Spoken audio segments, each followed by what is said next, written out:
So listen, I understand you didn't sign up to be a content creator. You don't want to deal with social media. I'm right there with you. You just want to do music. I get that. But guess what? It's 2025 and that's not how it works. If you want to be successful in this music game, the quickest way to get there, the best way to get there, the most success you're going to find is if you have a strong social media and content game. So this is the last of my series where I sat down with some experts at the Electric City Music Conference. We sat down with Ryan Hertel. He talked a lot about social media and proper techniques and things like that. I talked about how you could apply it to music. So jump into this video. I hope you find something to take away. I hope you find it meaningful. I hope it helps you and maybe, destigmatizes a little bit of the content creation and the aspect that you need to use social media in music right now. If you enjoy it, give this video a like, subscribe to this channel. I have lots of content coming out that I think you'll enjoy, and I'll talk to you guys soon. Doing this. So yeah, we'll get into that. But yeah, I'm happy to be here. Thank you so much, Joe, for having me as part of the conference. I'm also going to be DJing tonight at Mutant Brewing. So shout out to everybody else who's playing in the conference. Yeah, tonight's going to be fun. I get to play my electronic music for once. Yeah. So yeah, but let's talk about social media. And yeah, very anxious to hear your questions and everything. Yeah, let's get to it, Joe. So we all know that social media is a moving target. The landscape's always changing. Right now, for musicians or anybody in general, what is the most important or the top two platforms that people should be prioritizing for the best reach and why? Oh, okay. So, all right. So we're not going to cater this to thinking about everybody, because if we're thinking about everybody, certain businesses do different places differently. Like some businesses are great on LinkedIn, but a musician is not going to use LinkedIn primarily. You know what I mean? So only entertainment, TikTok definitely would probably be number one, I'd say. Would you agree with that for number one, Joe? I really would. Just because it's music oriented from the start. Yeah, I think there's two different ways to look at TikTok, right? So you have TikTok from your personal perspective of your personal brand, your personal promotion, but also your music, getting that and making sure when you're using your distributor that you're distributing the TikTok. Yeah, because exactly. the scans count now, so it's gonna count towards your numbers, and it's also gonna if it takes off, you're gonna get paid pretty in comparison to other things. TikTok actually pays pretty well. I mean, nothing pays great, right? But your TikTok streams are gonna do good, especially if you hit some of that type of viral, right? Like we're not talking, maybe it's 30 cents a month if you're just getting a couple hundred or thousand. But if you have something take off, like who's the big rapper, Russ, right? So Russ talks about this all the time because he has complete control of his masters. So he's making 150K a month off a TikTok song that goes viral. And you don't have to be a Russ on TikTok. And that's my favorite part is there's no, followers don't matter on TikTok. You could have 2 followers put up a song that somebody does a dance to because they like the beat of it, and it's gonna go nuts, and you're gonna take off overnight. It's the last real social platform. I think that's social media is a dead term. I think we talk about a lot now, right? The term social, it's not social anymore. It's an algorithm that's determining what you're seeing, right? Yeah, definitely. So the idea of social and followers is only your followers are going to matter so much less as the years go on. So focus on your content and not your followers anymore, I think. Yeah, and like a real life example. So one of my best friends, his name is Matthew Topper. He's a DJ out in Vegas, and he has a song. It was actually on the top 100 for like the dance charts. It hit number 8, which was kind of big. It was called Something New. And his entire promotion of that song, what he kept doing is he was using TikTok and he was using Instagram, and he was creating reels and TikToks with the sound. Like Joe was talking about, you upload the sound and get that registered with TikTok, Instagram, all of that. And that's how you really get your music out there now. So I would definitely say that number one place, TikTok, it's music oriented. That's where trends start. That's where people are going to develop dances to your music. That's where people are going to use songs as trending sounds and everything. And then Instagram, I think Instagram is right behind that. I really wouldn't say Facebook. I think Instagram is probably more important than Facebook. You can do more with it. You have your stories, your reels, your posts. People are on their mobile phones. They're clicking your Instagram link in your bio. It's a huge conversion hub for artists of all kind, really. So I would say TikTok and Instagram. Yeah, Any thoughts? Instagram for growth for sure. Yeah. Facebook, I wouldn't discount if you're trying to monetize. Facebook pays the best. Oh, that's okay. Out of anybody for you. at least for a while. Facebook will, you have to get approved as being able to be monetized, right? So you have to post really consistently. You'll get an offer to their creator program, right? And your first 6 months in there, they pay awesome, right? So don't get used to it.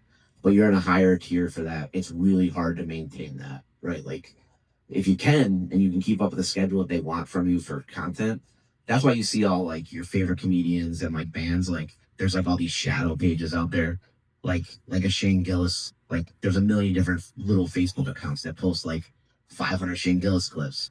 And then like it's not actually Shane Gillis though. Like they're like aggregated ones because you can get it if you can get into that thing. So for monetization purposes, I would just re-upload whatever you're putting on Instagram to Facebook if you can get yourself into monetization because it's gonna pay like really good. It pays better than YouTube. It pays better than Instagram. It pays better than TikTok. But it's just a lot harder to because they rate you in an arbitrary way of what they're gonna pay you, and to stay at that top level, it's hard to maintain that status. Like you'd have to be doing it full time. Yeah, we'll get more into that, but yeah, this whole thing is like a full-time job now, which is crazy. But let's go to the next question. I'll speak on that later. So for an artist with a limited budget, right? Mm-hmm. What would be your biggest tip to be creating solid content? It's your cell phone. Like, I know that sounds like an overly simple answer, but guys, this is the craziest invention we've had as like content creators, like ever, essentially. Like, it's an app, it's a workspace at your fingertips. Like, we haven't had this until what, 20, 25 years ago. I mean, the first cell phone was in like 1980 something, like the old big clunky one. But like, no, this is all you need to go viral. This is all you need to blow up and get 1 million views. It's just the right clip, and you can record it from any just modern cell phone that's recording at a good 1080p, 30 frames per second. Yeah, so people like, the thing is that better equipment will bring better products. Like, it will increase your quality always. Like, there's no doubt for that. So using a professional helps. But people are just trying to get by when it comes to their content creation. And like, if you're on the run to a gig and you're just trying to get footage very quickly and like bits and tips of like what your day was like because you want to put a video together at the end, that's what you've got to do, is just use your phone. You can't have a camera crew with you 24/7. You can't have a professional photographer. You've just got to use your phone to grab those moments, because honestly, the line between people recognizing whether it was taken on a phone or whether it was taken on a camera, it's so skewed right now. It's getting so close. It's just so like mushed together now. People don't even notice the difference. And that's just where we're at with content. So yeah, your cell phone. That's what I would say. 10 years ago, that wasn't it, right? You needed, if you really wanted to make movement on YouTube, Facebook, Instagram, things like that were in that video space, you wanted like the most high quality video you could. Yeah. It's weird because now we're hitting a point where as a society we're so over advertised to, we're so overfed. Consumption of content 24 hours a day, it's a consumption and a content economy. But people, like kids, like if I think about like my little brother who's like 22, like his whole life has existed online. He doesn't know any different. And no matter even like what he watches for entertainment, there's no clear delineation between like I grew up watching TV. You knew when the commercials were on and you usually walked out of the room or something, right? Like that's how he grew up. I remember that. Yeah. Now like Mr. Beast is just subtly working in that ad to his videos and you don't even know, but you're being advertised. These kids have been advertised their whole life. I almost cursed there. I could have. Their whole fucking life is being advertised to constantly, right? You can't get away from it. So they're so hyper focused to it that they call that shit out all the time. So they're almost gravitating towards like raw. Like the biggest thing on YouTube is just people walking around with camera phones now, and it goes much further unless you're on a level of like a Mr. Beast where you can constantly lose $300 million or whatever it is to do that. So I think don't like at this level of anybody in this room, like your cell phone is all you need. You can 100% make it. The biggest video, I read a study last week, the biggest video format that does the best right now on social media is filming yourself with the green screen, cutting out the back of whatever's behind you and putting an image, whatever you're talking about, like putting it there. You'll see them where the guy's like check it out. Like, and he's like pointing to the stuff and he's talking and moving around the screen. And like to me, coming from like a professional, like I'm old. So like I've been in media and I do it for businesses and colleges and stuff. Like I look at that and I'm like, God damn it! Like get a video crew in here and film this like this. It makes my skin crawl almost seeing those videos because I'm like, oh, like that. You can see the little thing on his head, like with the green screen. People don't care, and that takes off. That's the biggest thing are those videos and holding a little mic. The holding the little mic thing, I don't understand. It's like how people love it. They love it. You're holding this little thing. Wait, Joe, you got to do the clip-on mic on your hat. Have you seen that? I did. You put it on the rim. You got to do that. Ryan doesn't watch my YouTube video. That's my everything I have. Oh, did you have it on? It's always on the rim. I clip it here in my YouTube channel, and people think I have like a brain condition, and then it's like a monitor. They get real mad in the comments. They're like, "What's wrong with his head?" Because I do green screen videos. Yeah. And it like it's got a shiny part on it. So when the light hits it, it literally looks like I have like something in my brain embedded, like, and I get real mad. But it's just a microphone that I clip on the side of my head. I didn't even notice. Oh, I thought it was concealed pretty well. But Yeah, well, thank you. But yeah, but the hat clip, so I consume too much content because I work in the field and I just have to. So I'm following all different things.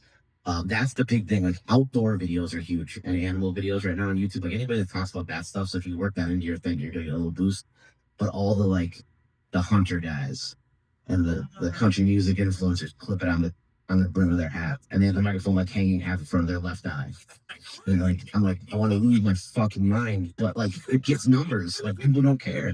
That's the big thing. Is like people don't like. It's not they don't care about your content. They don't care as much what it looks like anymore.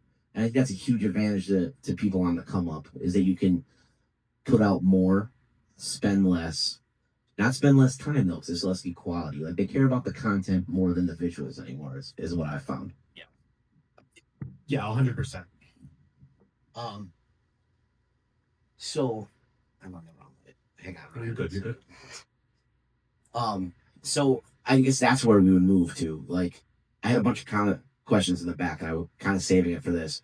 There's a lot of ask about what matters the most: consistency versus how often you post versus posting at the same time. Like, what do you find scheduling wise? Have you found to be the best? Yeah. So, all right. Well, there's such a loaded question, right? Yeah, well, I want to give two examples. So, like, right now, we are working with a YouTuber, and this YouTuber gets like 500,000 views on his videos.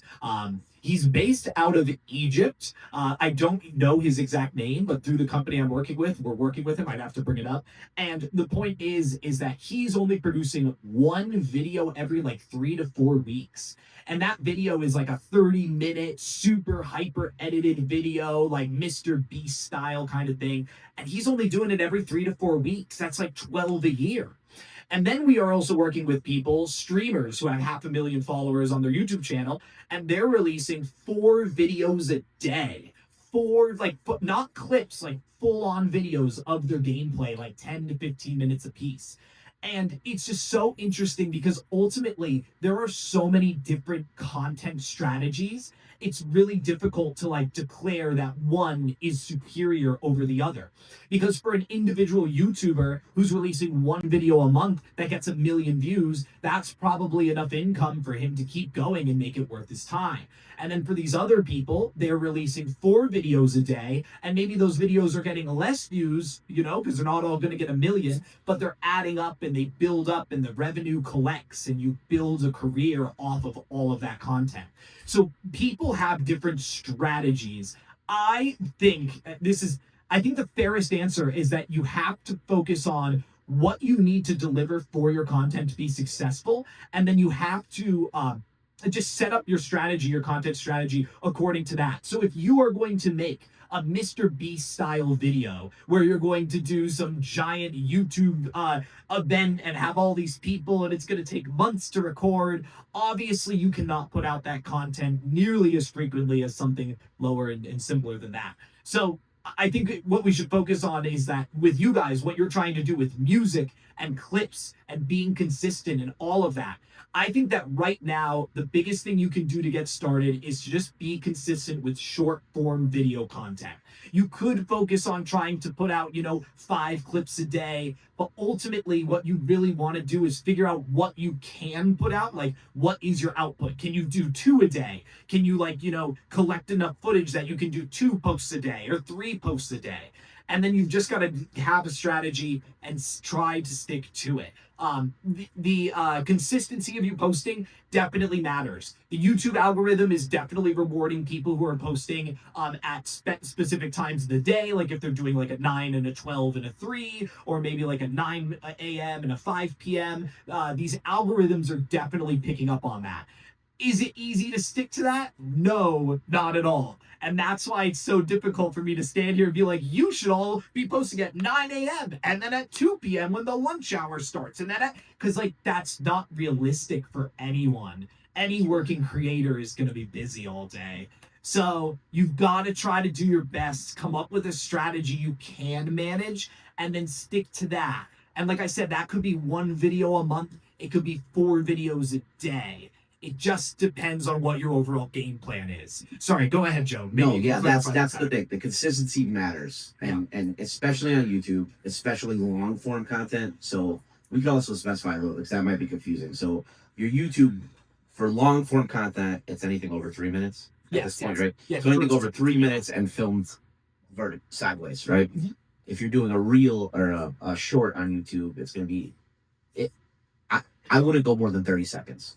I think that's ideal, right? You can do 3 minutes now, but they're not rewarding it enough. No, it's short. Matter, right? Everybody is finding more benefit from short-term content. Yeah. Short-form content, it's scary, but it makes the people I work with more money. The 10-second clips more than the 1-minute clips. Yeah, so your 29 seconds is actually ideal. Don't even hit the 30. Go ahead. Is YouTube pushing all the reels under, like 30 seconds and under? Is that what you're trying to say? They're going to push it more. So you're going to see... You're going to want to post a couple of them, right? Your first one's going to... The first time you post a YouTube reel, they're going to push the shit out of it because they want you to get hooked and come back. And then you're going to come back to earth and it's going to be really disappointing. You're like, but once you start posting consistently, you're going to get that push again. You're never going to get the first 3 video push like they do for reels. Like organically, right? Like they just do it to get you hooked. And then they're going to make you work at it harder.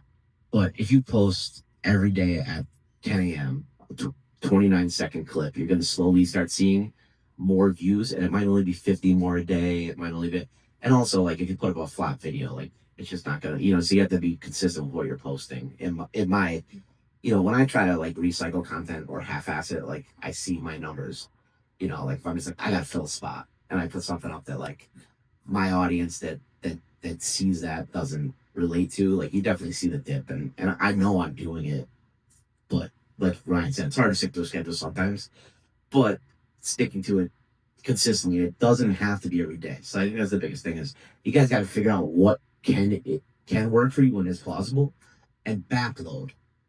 Like take a Saturday and film 50 videos. Change your t-shirt, change your hat, change like the angle in the room you're looking at, and just backload a bunch of, for you guys, I'm just talking at like a sustainable, easy level right now.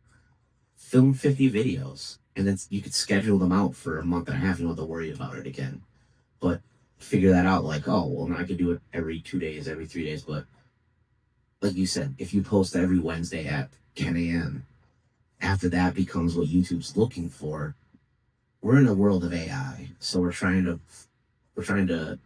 befriend the invisible AI and algorithm to reward us for and consistency is what I found to be the biggest factor there, and quality of the content again, right? Like it doesn't have to be the highest quality video, but you have to give more than you get. Mm-hmm. It's kind of it's always been like from day one of social media, and if you've ever heard me talking anything like this, it's give more than you get. Like I lose my mind if I YouTube something and it's a topic that I really need the answer to, and it's really just somebody talking around it to try to get me to watch it for 15 minutes, and I fall for it. 90% of the time, it pisses me off, and I get like 8 minutes, and I'm like, they're never going to get the answer to this. And at the other, you're like, Well, buy my service or my My course, course you'll find online. out the actual answer. Get the hell out of here. Like, it's such a 2008 move to do that. It's about Um, do you guys have any recommendations for analytic apps? Like I used to use LAN, PLLAN, two N's, and they have really good analytics for Instagram and Facebook, but not really good at TikTok. Like, is there like or are the apps themselves their analytics better to follow? Oh yeah, I definitely use the apps analytics. So like the problem with any third party analytics app is there are just going to be inconsistencies. They're not going to be pulling the exact data. They should be able to in theory, but like many times that just won't happen on like the technological level. But the point is that the in-app analytics, they're superior. They're going to show you everything in real time. TikTok's analytics are huge. There's TikTok Studio. There's separate apps you can download for advanced analytics. You should look this up. TikTok Studio. It's not normal TikTok. It's like a whole separate app, and it lets you manage the comments on posts and everything. And then YouTube has a YouTube Studio app as well, and that gives you really advanced analytics into everything, better than any third-party app, like for real. Meta business. Yes, that's another. 5 years ago, 6 years ago, I would have told you there's Sprout Social. There's all these different analytic apps that you can use. I wouldn't use any of them anymore. I'm so on the same page. Yeah. Yeah. Back then, like the in-app analytics sucked. Mm-hmm. 10 years ago, 5 years ago, they're so good now. Facebook's really good too. And Instagram. Yeah, Instagrams are nice too. And I watch a couple YouTube videos like on how to use them because like you're gonna get like it's overwhelming. Like, and I get it. I don't ever want to tell anybody like it's super easy because it's not. Once you know it, it becomes like second nature. But like Meta gives you like down to the person's age. You can go to like the region. Like there's so much data there. It's the most helpful thing in the world. Something you could even do that you could literally do this is you can download your data and your analytics through like Facebook ads. You can export like CDC files and stuff. You can upload that stuff into ChatGPT and ask ChatGPT to like better understand your audience. And you could literally learn like, okay, like are we advertising to like men or women? Are we advertising to people who are young or old? Those are the kind of decisions you can make with your data when you have these analytic apps. It's pretty cool. And that's the thing is like this used to be, and I get it. We talked about it yesterday. Like AI in a room full of creators like sucks to talk about, right? Like we don't want to. And what I'm hoping is that AI moves towards being used for the tasks that we don't want to do, and it makes all of our lives easier. And that would be wonderful.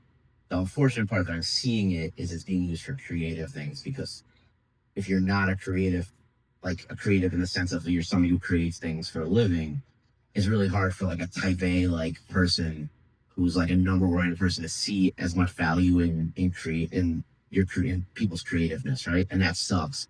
So like songs, art, I don't want to see AI used for that, but like I also like don't want to stare at a spreadsheet for 8 hours to figure out when's my optimal time to post when I have to go through 80 lines of data to figure this out. And I could just like in 30 seconds put in the chat GPT, it'll think for a minute and be like, you should post at 8 o'clock. Like use it for stuff like that, right? Like you like as creative people, like use your creativity to create the content around it. But then like if you get 3 videos, you can take all the data and be like, which one of these made the best, perform the best. It'll tell you, and then you don't create more videos like that. I think that's the way that we as artists can use it. And this might sound kind of out of touch because you guys are artists, but like your whole creative success really will depend on you like looking at what analytically works. Like look on YouTube, like 78% of people actually stayed to watch this video, and this was us playing this song at this venue, and like you'll understand like just the numbers really matter. They really matter so much, and like you have it all at the access of your phone. So and you can take it to a basic where you just download all of your data and put it in ChatGPT and ask it like, who is my ideal fan, right? So like I may think that my ideal fan, because like you're gonna have your own preconceptions of who you want or think your fan should be. Mm-hmm. Like who knows? Maybe like your actual ideal demographic is a 36-year-old woman who is middle income from San Francisco. Like that's not gonna ever be in your head, but you can then target that person based on that, and you can see exponential growth through it. Like, and that was a very. I was trying not to give a real example there, but I just think that there are advantages to it, and it can help all of us. And then it'll take over the world, and we'll all be enslaved eventually. But for now, we can just use it. We're doomed. So, Christian. How, okay. I'm really bad at saying now. How, okay. You just but you got me thinking. I never thought about that. Literally taking stuff, putting it in chat GPT, and don't let that do the work for you. How do you put data analytics of that chat GPT? You're like, what do you do? Wait, how do you what? You said How do you put it into stuff it? into chat GPT to tell what do you do? Yes, you can export it. So you most of them will give you an option to export data files, and you can usually choose a file type. And I would always suggest doing a CSV file. It's just the cleanest. Or an Excel works fine. You just drag it. Literally, like where the chat box is in ChatGPT, drag the file in there. It'll attach to it, and then type in your prompt, and it'll do whatever you ask for it. I don't know what your preferred one is. I don't love ChatGPT for human stuff. Like it's really good with data.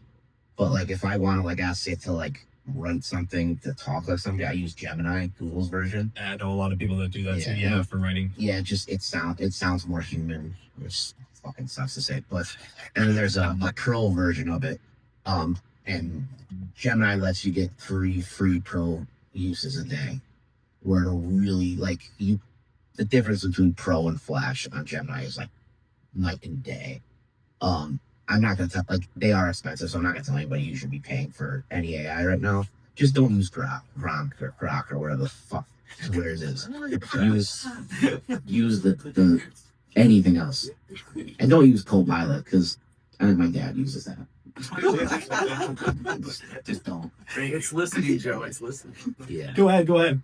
Since most local bands are on budgets, when you're budgeting out how you market, would you say it's best to put your money into social media? We'll both answer this, but do you want to go first? Yes. Yeah, go ahead. All right. Just yeah. I mean, don't. And wait, TikTok preferably? No. Don't spend any money. It's tough. That's a legitimately tough one. It's gonna depend on your content and your audience. Like if you have an older audience, actually not anymore. TikTok skews 35, but to 35. Yeah, I know. It's tough. I think it's gonna depend on your budget. TikTok's more expensive, and it's gonna burn your money a lot faster. There's so much you can do on social media without spending money too. Yeah. That's just all I want to throw in there. Yeah, I wouldn't spend money on TikTok right now because You could elaborate on that at some point. I will. Yeah. 100%. I wouldn't spend money on TikTok right now unless you have $50,000 minimum budget to matter on TikTok, because you can. And I'm not saying that a little bit of money wouldn't matter, but you can, unless you're spending that much, you could do it without spending it. It's the last social media platform where you can go absolutely viral, on a dime. All you need to do is create the right piece of content to take off on it. And if you just consistently put out a bunch of stuff, you can organically do it. You can't go legitimately viral on meta platforms anymore unless you're spending money. There's you can't for business. Let me rephrase that. The lady that stole the baseball from the kid the other day, she's going viral for the wrong reason, right? That lady sucks. That clip though, is gonna go viral because it's consumable content. There's nothing trying to be sold there, right? So if you're trying to do promotion for yourself, you're gonna have to spend, and Meta, it's not gonna do it for you. Your stuff on TikTok, I think, has a better chance. You can go viral on there, and you just can. It's changed. 5 years ago, and I hate when Gary V's right years later. Oh no! as Why? much as Which he one is. was this that he predicted? He was just everything, unfortunately, but he's the money that you can get out of and it's still so undervalued. You can get the reach and the people you can reach with a Meta Facebook ad or Instagram ad. You can't do that with anything else. You're not doing that with a billboard. It's Paco in here. You're not doing it with fucking radio. You know what I mean? It's just not. We have a radio station in Harrisburg where, as a local band, you can. Up here, they'll play your music. You pay which should be illegal, but they found a workaround it because they give it to like their nonprofit. But you can pay to have your song played, you know, not because it's going to a charity, right? Right. So yes, it is, but it's not, right? But it also doesn't matter. Like it doesn't matter as much anymore, right? You know what I mean? Don't ever buy streams, but buy Spotify ads. You know, your product of what you're trying to push matters. Like if you're trying to push a song, still like when you're uploading your song to Spotify, I would always do that add-on campaign that they offer. Like it's like $100 and it pushes you to every place you want to be, and it's gonna, no matter what they tell you, like if a platform's offering a paid thing, you're gonna benefit. They're gonna give you preference, or they wouldn't offer it, right? Like, you know. To add on to that, I know you guys were split on the Facebook thing. Now, this might sound like dinosaur questions, and Yeah, well, I don't think Ryan actually got the chime in on that. Like, what? Like, where would you spend the money? Oh, well, here, let me hear what he has to say. Yeah. Oh, is it's there like awesome. an etiquette to that at everyone thing? Like, you know, like a lot of people do that at everyone, and you're constantly getting these notifications. Like, if I'm bombarding people at everyone all the time, they're gonna eventually unfollow. Is there like a line to walk there? Oh, yeah. Well, yeah, because just nobody wants to be bombarded by that at all. Once a week, once a month. Yeah, and this is where you're doing it from like your Facebook page and you at everybody. Okay, yeah, I don't even do that myself. I've I never haven't done it at all, but it happens. Oh, okay. I've never done it. Same. I just don't use it, but I also don't care. Like, You know, this is about it. this is like I'm the worst social media professional in the world because I fucking I hate social media, right? It's my job and I love what I can do with it and I love creating and I love doing it, but I hate its existence at the same time. It's this weird line I walk, right? So like I would not be on social media if I wasn't doing it for a job. It wouldn't exist. Like and inside baseball, like everything I post, even for my personal account, has a thought behind it. Like if it's a picture of my kid, there's still a thought behind it of like, oh shit, like I post this cute picture of my kid, like tomorrow I'm gonna post this. I'm announcing a show. So I posted this picture, it gets 500 likes of my kid. Facebook's gonna push tomorrow I have to announce this concert. Facebook's gonna push that to a lot more people the next day. You know what I mean? That's smart. And it's just like it's a strategy of like thought between everything I do. Like my dad, this is I'm going in personal life here. My sister had a baby. My dad watches it. My dad does not understand social media, and I also don't. Like it doesn't matter because he's not doing a job. But he posts a picture of my new niece every single day sitting in a chair, which is cute and adorable. But he fucking tags me in it. It's screwing up my algorithm. And it comes from my fucking know. And I love my niece and I love the pictures. But text me the goddamn picture. It's not even my kid. Don't tag me. It's just her in a chair. That's Yeah, just her in a chair every day. Every day on his back porch in a fucking chair, which is adorable, and I love that he like has a hobby now. But like, don't fucking tag me in the picture, Dad, because it screws up my algorithm because he misspells shit. It's terrible, and like it comes to my wall and pushes shit down. Yeah. And it drives me nuts. It screws with my algorithm. So I like blocked my dad for a week. Oh my god, Joe! From being able to tag me and things. But like I took the ability away from him. So I was like, dude, you're like I don't like he's just like I'm posting a cute picture and I'm like that's it. I'm like living, you know what I mean? So yeah, I don't even know what the question was. But Yeah, what? Yeah, right? what the question? Sorry. Yeah.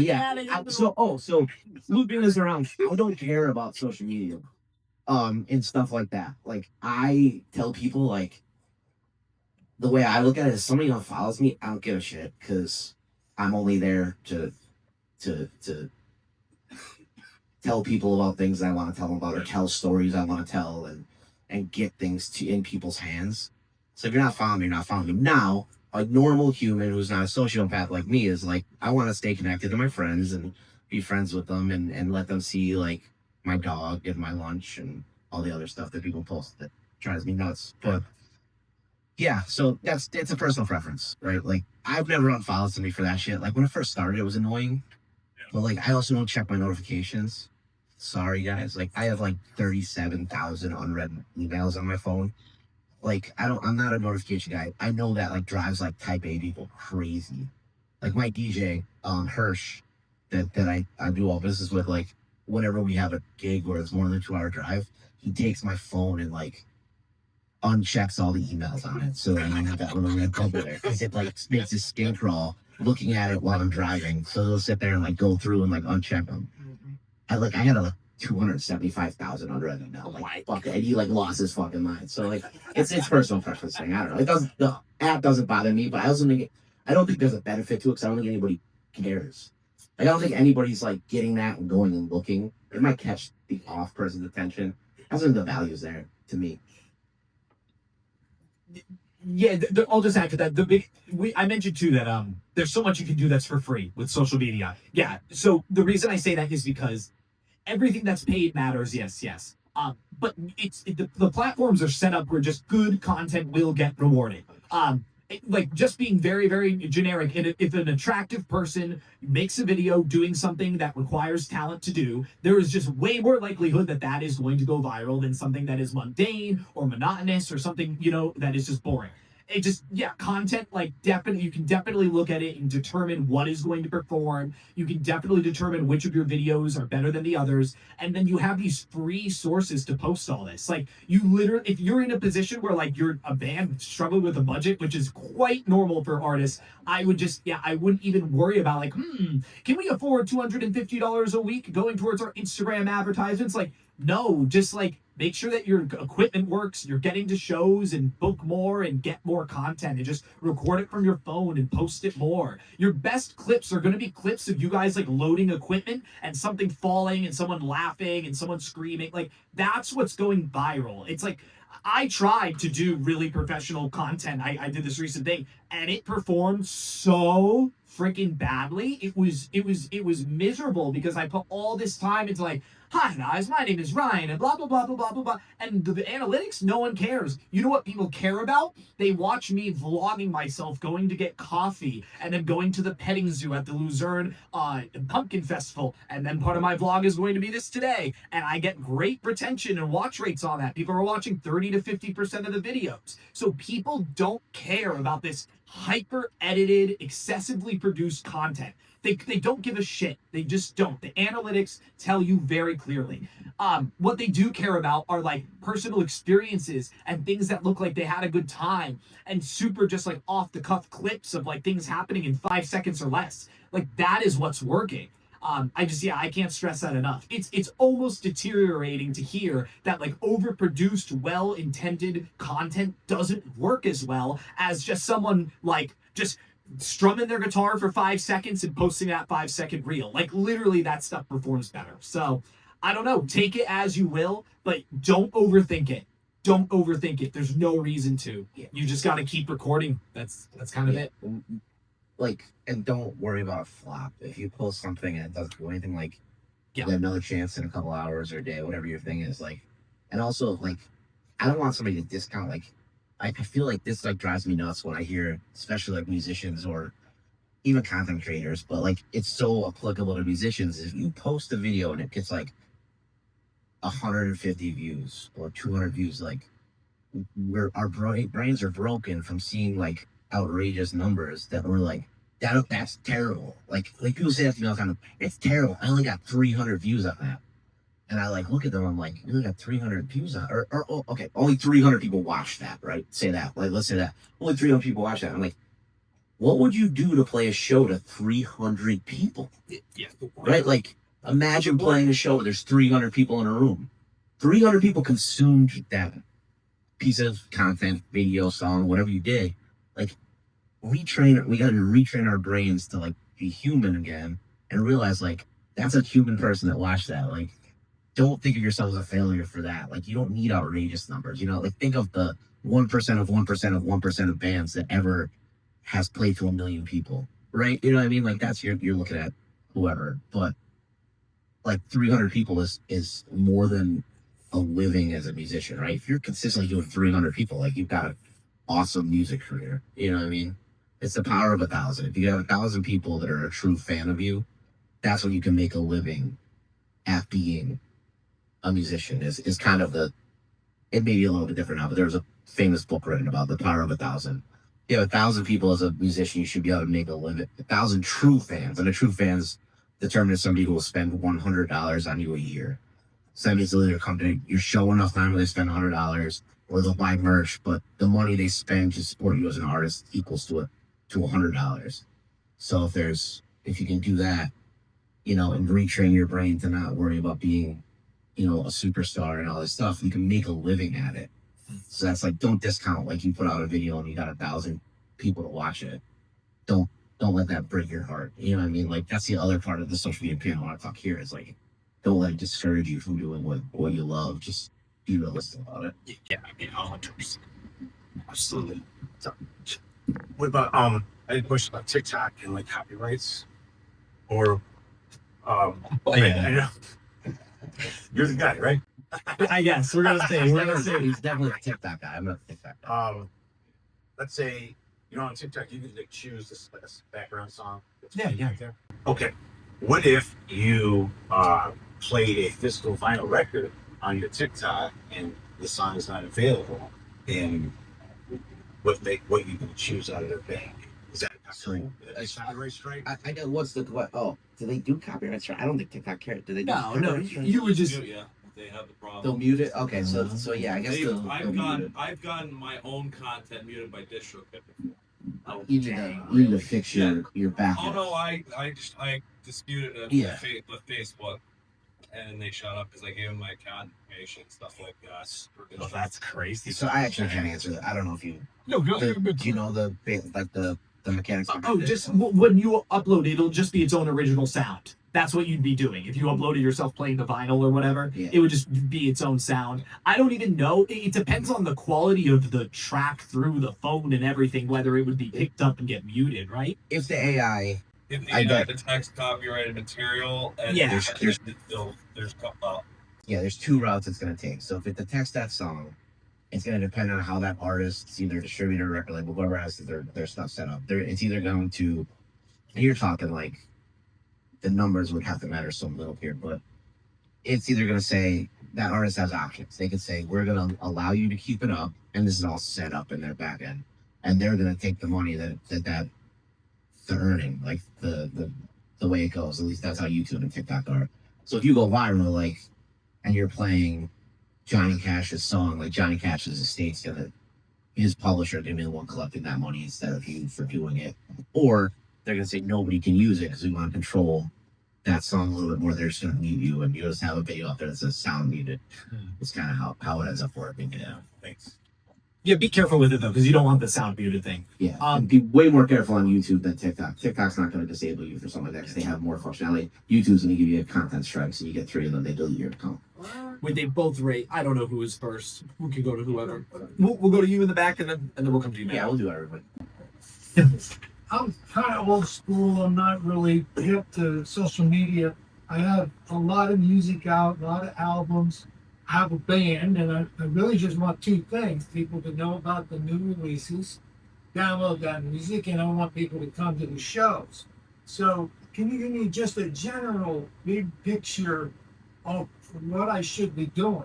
Pretty much now all I do is create an event on Facebook. That's all I do. So really what I want is people to hear the new music and come to the shows. So what platforms should I be doing, and should I just throw my poster up, which has all the information on these platforms, and leave it at that? I mean, yeah, you could start there. I mean, it's a bad answer, but like anything, because if you're not doing anything but just creating a Facebook event, I mean, that's almost no promotion at all. So you've got to, I would be taking clips from your shows. I would put overlay text that talks about your upcoming shows and have that show up on TikToks and Reels and Shorts on YouTube. But yeah, if you've got the posters, I would put that up. You can put that on your story every day leading up to the event. So there's like a ton of avenues where you can like repost this content and like get it out there. But yeah, I would definitely do more than just the Facebook event. I would also, I mean, the poster, yeah, for stories is good. I wouldn't post your poster. So if you're posting like on the if you're posting an image to Facebook and Instagram and it has more than 30% of the image is text, they automatically just don't push it. They don't want advertisements because they sell they're like our social media platforms are just advertising outlets, right? They're just trying to make money off you. So they don't want you advertising for free. What they want is engagement. So they would prefer you post a selfie of yourself and in the text write about the show and post that. If you're posting images with text on it, which is a concert poster, usually a lot more than 30% text, they're gonna bury it and it's just not gonna move at all.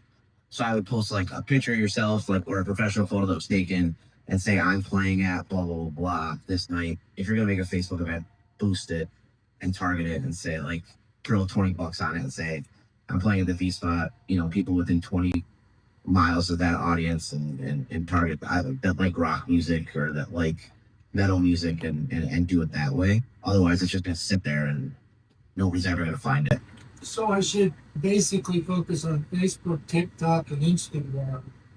It's tough. So like the step one would be identifying your audience and where they are. You know, if like nobody that would be interested in your band is on TikTok, then it's not going to do you anything to be there. If Facebook is where you find most of your fans are, I would focus on Facebook. Yeah, you should be where it's working, especially this early on. Yeah. If TikTok is not even a thing for you right now, I would just try to slowly get it started because you ultimately do want to be on a lot of platforms, but for your focus where it is, Facebook is where you're working at. Do that and like make the events and then post to the events. You can do like text updates for the events and stuff and and make it fun. Nobody wants to be sold. I hate going back. Nobody wants to be sold to. Mm-hmm. They don't want to feel like they're being sold to. Like, so you're gonna like in your Facebook event. I'll give away all my tips now. So your Facebook event, you gotta get people to respond to it first, or it means nothing, right? But once you have people that respond to it, when you post in it, they get notifications, which is huge, right? So that's why you invite your max people you can to it, so they could say if they say interested or going, whenever you post in it, they're gonna get notifications, right? This used to be way more effective than it was because now like your notifications for events don't show up as high as they used to in the timeline or whatever. But like, so like I won't say like, hey, the show's coming up in a week, or hey, like come out tonight. Like I'll say, hey, what songs do you want to hear us play? Vote below in the comments. So then everybody starts posting the songs they want to hear. Now that helps us because we know what songs people want to hear when we play that night. But it also, Facebook says, yo, people are interested in this. Look at all these people commenting. They don't know if it's commenting like, we love you, or play Paramore by Ain't It Fun, you guys suck, right? Like, so that's what that's how our events kind of grow, is by doing stuff like that. Because people, like, you're asking a question, so you're not just like, buy. Like, imagine, like, think of social media as a real person, and like, you're just like walking with people and all day being like, buy a concert ticket to my show. Nobody wants that, right? But if you're like, hey, what band do you like? You know, like they're like, oh, I like this. You know, they're gonna engage with you. Like that's the way I look at it. Is like, how do you humanize it? Because psychology comes down to that of social media. If you're just yelling at somebody, buy something from me, like me, listen to my music, like instead of like, hey, do you like Bruce Springsteen? This song might be good for you. You know, you gotta think of it from a more human level. Somebody else had a question, right? I think. Yeah. Oh, hey. In your expertise, for monetization, does a 30-second clip that goes viral per se, does that pay more than a 3-second clip that gets the same amount of views? Like, you know what I'm saying? Does longer make more money at the same view rate? What platform? Just pick one. I mean, just on an average. That's a loaded question. So Okay. TikTok basically, Let's go TikTok then. Well, even TikTok changed it where now you can post for up to 10 minutes. So, all right. So we're at this time, right? This is a weird way to answer this, but this is very interesting. So, guys, we're at this very interesting time where all of these platforms that existed, Facebook and YouTube and Google and whatever, okay, and Instagram. So TikTok came along and was like, yo, turn your phones the other way and add music to it. Let's go. And everyone was like, wait, what? We've been posting in horizontal. We've got everything in this nice landscape. Look at what YouTube is. It's completely based like this. What are you guys doing?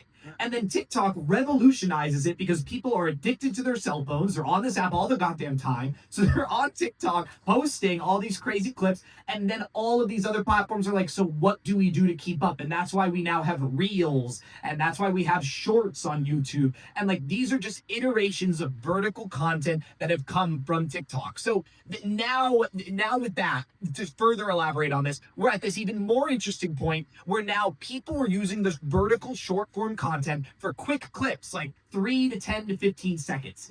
And then it got a little longer. People started doing closer to a minute. And then people started going over the minute mark. And then TikTok had to allow for longer TikTok videos. And now we're up to the point where you can have a 10-minute long vertical TikTok video, which is on a platform which is supposed to be for quick consumption. That's what I thought. I thought it was like for like Yes. quick things. Hey, what's going on, guys? Go ahead, John. Yeah, at this level, I would not worry about making money on TikTok because you're not going to. Like the way people really make money on TikTok, like they make a living off it, is you develop the followers and you sell brand deals.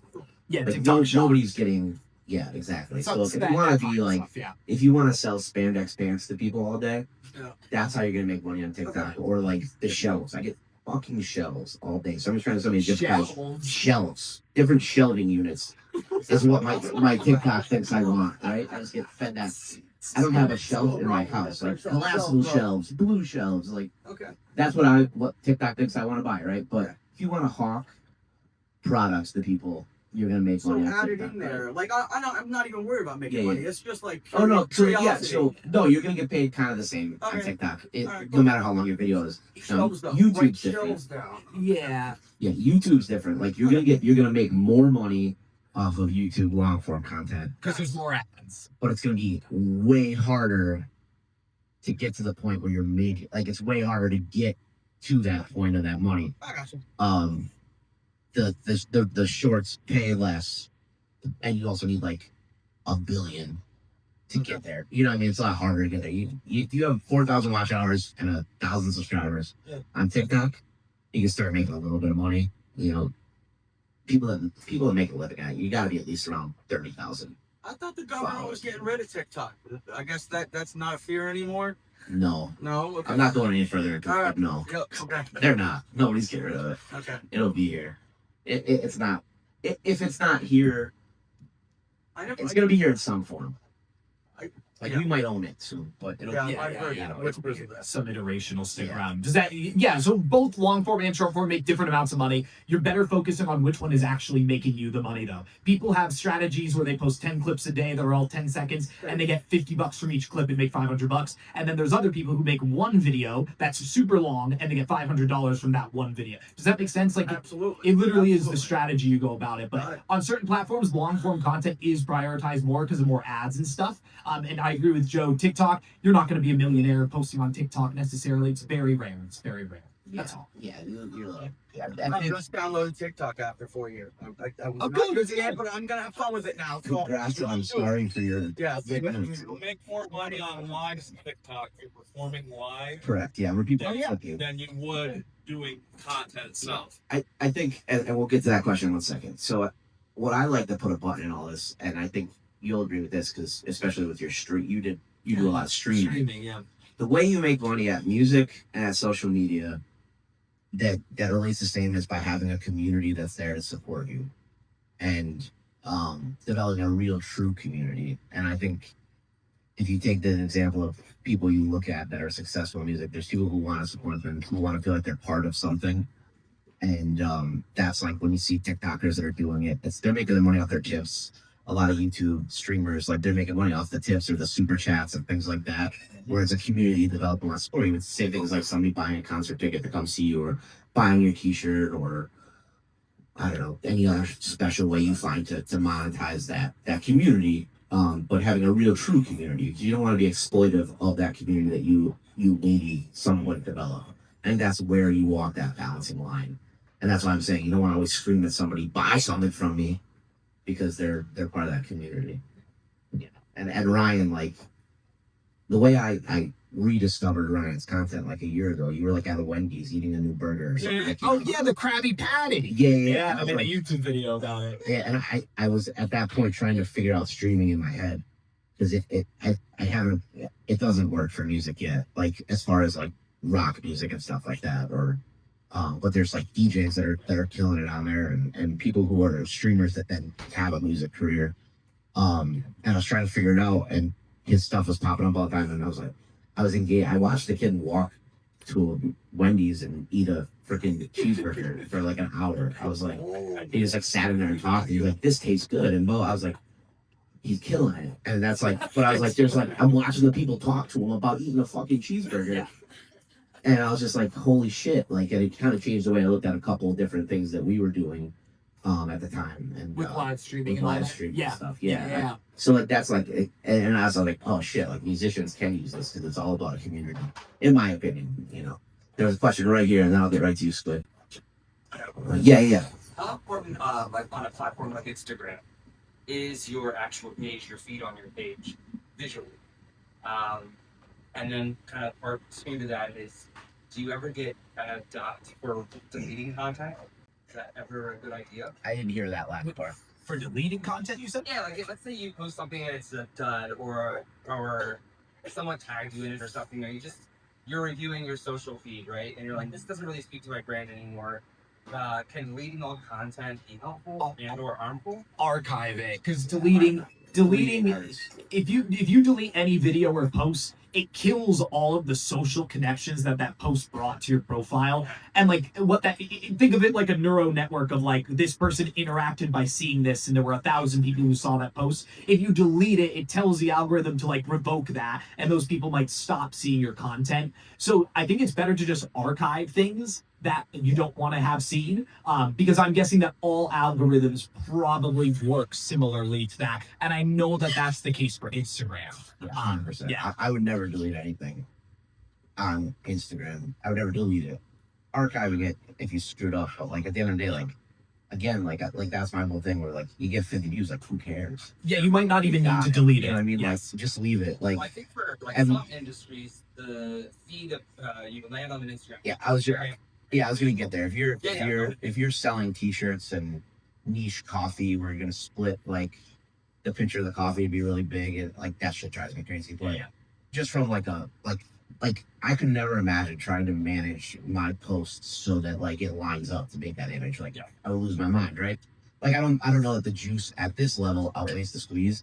But yes, that aesthetic in like I don't know, like Could be interesting. like my wife buying like, you know, vintage clothes, like the shops she uses. Like I think that aesthetic matters more there than for musicians. Unless you're like a very like, if you're like a visual band, maybe like they're like the Gorillas or something. You know what I mean? Everything's so niche that it's like it's tough to say. Yeah, it's so like, remember when Instagram came out and everyone would like style their feed so it all looked like one congruent picture? It's so hard to realistically do that as like a working content creator of any kind.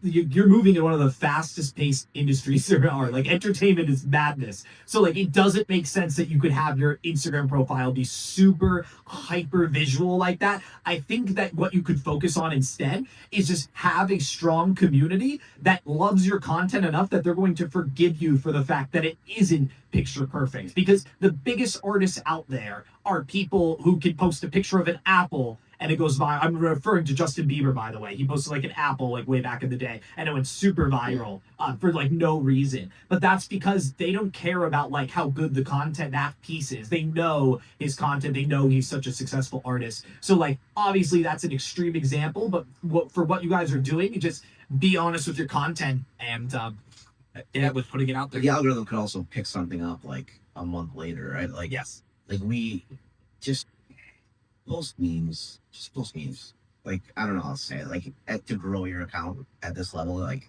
you can find things that make sense though, right? So like we'll have like that's a major part of the Emo Nights brand is the memes that we post. But like I'll post something and it'll get 150 likes like the first day, and then like 3 weeks later, all of a sudden like it's going like ape shit, and like we can't even like refresh our Instagram because it's like going nuts. But like the algorithm just picked it up like a week or two later, right? And so if I had deleted that because it didn't hit where it needed to. But also as musicians, like I would think of your profiles as your resumes too.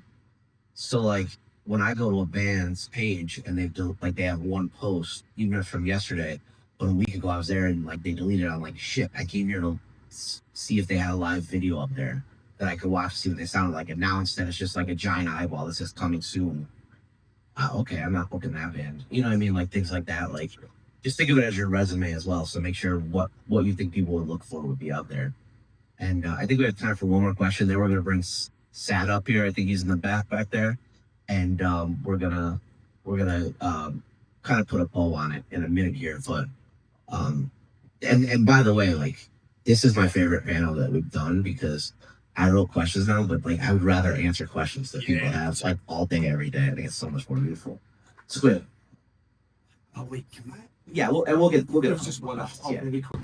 I think I have more of a quick one about it. When it comes to live streaming, is there a more user-friendly social media live stream compared to others? Is like would you get more of a reach, more of a benefit, algorithm-wise, maybe from Facebook, or it's really TikTok, YouTube? I know certain ones like YouTube, you have a certain criteria to hit before you can even live stream your stuff. Yeah. So is there ones that might work better than others, or is it all quite literally like a brand new consistency? Yeah, no, definitely. This is strictly for music, though, is what you're thinking. This would be streaming like a band set, correct? I mean, yeah, we could keep it in that niche. Yeah. Yeah, no. I mean, that's the thing. So, like, number one streaming platform out there is Twitch, but Twitch is only great for like DJs right now, music-wise. There's literally nobody doing a band setup and recording on Twitch. It's just not a thing. On YouTube, I don't see that frequently either. TikTok Live, you see individual artists doing it with the live stream, like individual guitarists or something like that. That is like something that I would say would actually work in the algorithm. Some of them just solo on their guitar for like an hour or two and record it. So I think you need to think like simpler than like a full band setup for live streaming, unless you're like recording your show out or something. But if this is like an impromptu thing that you're going to do to like promote and market yourself, even just going live on TikTok Live with like one or two of you, that would be really effective. You'll reach hundreds of people. So I'm just a solo act right now, so. Oh, yeah, okay. That would, yeah, that's a little more niche. Oh, yeah. I mean, yeah, I was going to say, because, like, that's the thing for bands. Like, they'd have to split up their resources a little bit just to make it make sense. Because you don't need to overproduce when you only have the vertical space on the live to do so much on TikTok or whatever. Yeah, no, for what you're doing, I would focus on TikTok Live. That you can apply, get on there. You will reach strangers from all over the world. It's like one of the most organic ways that you can actually get people who are like, this guy's good, and they're going to follow you, and they just click follow on the profile. Yeah, TikTok. Yeah, look it up, and you just apply for access. They give it to people, though. You should be fine. Yeah, you just need to use your ID. Give them your ID or license, and you go through the form process. Yeah. I got approved for it. I actually got paid more by joining somebody else's live as a co-host. Oh, wow. Nice. I'm sitting there hanging out, maybe a few bucks. That's awesome. Oh, I didn't know they split. I didn't know that is. It's meant you individually. Okay. That The live scared me. You had one last question too? I'll be really quick with it. Going back to like brand deals and stuff. I've noticed sometimes like when my posts are doing better in the algorithm, I get like a bunch of pages that reach out to me and like join us as an They're not real. Exactly. Aww. Sorry. Most of them, oh no, I totally forgot. But I've actually gotten some that started emailing me. Do you guys have like? They're not really either. Okay. 90% of them, right? Like I just don't want anybody in here to get one of those and actually they're gonna ask you to like send them your social security number or something. Like just don't fall down them, the phishing ones. Once you get to a level, you're gonna get reached out to by like a company that manages brands, like a brand that's doing that's trying not to reach out to you directly. Unless it's like if it's somebody you know, like a local coffee shop's like, hey, like we want to, like we're Electric City Roasting Company, and we think you're great. Like we want to, pay you this much to drink our coffee. Like those are, but like the like you fit our aesthetic of this jewelry company. We would like to pay you X amount to wear. Like you know what I mean, like. You get those 400 million times a day to the emo one. Everybody, anything with a skull, lightning bolt, or like a dead thing, they want us to promote like constantly. So I get it. Yeah. Now, with like brands that you might want to work with in the future, is there like is there a time like you consider it to be too early to reaching out, or like a certain amount of followers you should aim to get to before you reach out to them? Like,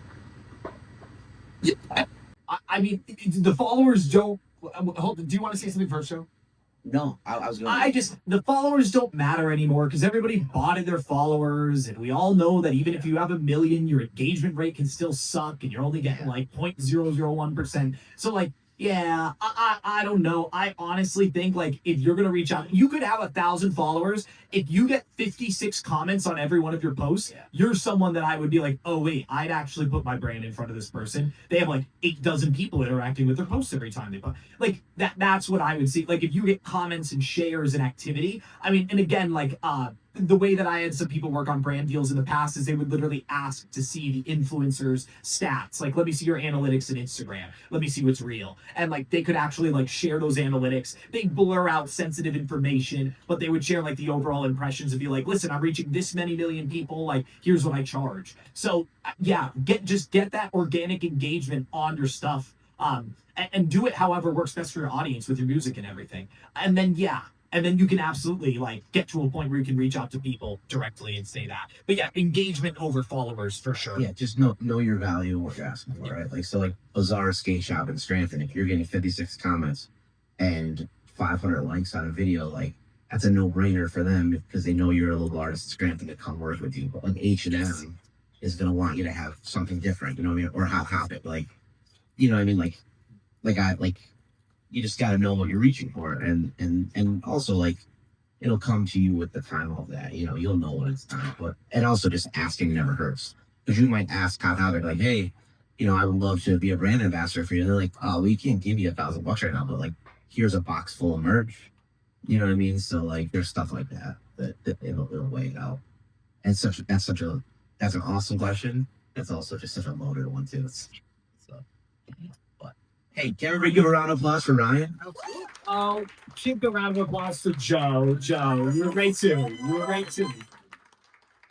I'm overly passionate about my hatred of something even that I live in. So, but hey, listen, I'd also go ahead. Oh no, I was just gonna thank you for having me, man. Thank you. Of course, anytime. And like for real, Ryan's very approachable, as am I. Like we'll be around. He's playing tonight. Make sure you go see him. He's playing at Mutant Brewing. Yeah, Mutant Brewing, which is a great spot. They make their own beer and everything.